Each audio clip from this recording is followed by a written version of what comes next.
ফের মালদায় চলল গুলিতে নিহত হলেন এক যুবক। ঘটনাকে ঘিরে মঙ্গলবার ব্যাপক চাঞ্চল্য ও আতঙ্ক তৈরি হলো মালদার হরিশ্চন্দ্রপুরে।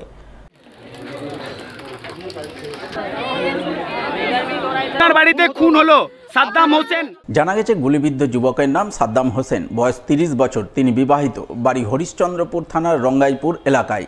পরিবার সূত্রে খবর, প্রতিদিনের মতো মঙ্গলবার সকালেও তিনি বাড়ি থেকে বের হন ইসলামপুর গ্রামে ইটভাটা যাওয়ার উদ্দেশ্যে। কিন্তু ইটভাটায় যাওয়ার পথে বেলা 11টা নাগাদ তিনি খোকরা গ্রামে সাকিলা খাতুন নামে এক মহিলার সঙ্গে দেখা করতে তার বাড়ি যান।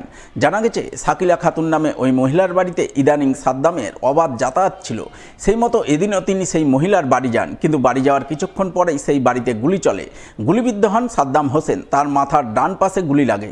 ঘটনার পরপরই তিনি লুটিয়ে পড়েন। সঙ্গে সঙ্গে স্থানীয়রা তাকে উদ্ধার করে হরিশ্চন্দ্রপুর গ্রামীণ হাসপাতালে নিয়ে যান, কিন্তু চিকিৎসক মৃত বলে ঘোষণা করেন।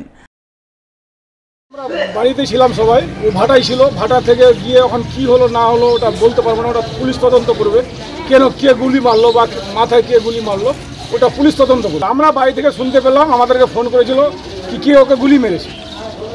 আমরা তাড়াহুড়ো করে বাড়ি থেকে বেরিয়ে এসে তারপরে আমরা দেখতে পাচ্ছি হসপিটালে দেখতে পাচ্ছি কি ডেট হয়ে কে মেরেছে ওটা আমরা বলতে পারছি না। পুলিশ ওটা তদন্ত করে দেখবে, যেটা হয় ওটা পুলিশ সেই করবে, কাজটা করবে। আমরা পুলিশকে বলবো এটা তদন্ত করুক, আমরা তদন্ত চাই, যে ওকে মেরেছে তার যেন শাস্তি হয়, এটা আমরা চাইছি।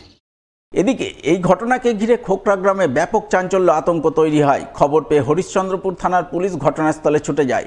প্রথমে পুলিশ মৃতদেহটি উদ্ধার করে ময়না তদন্তে পাঠায়।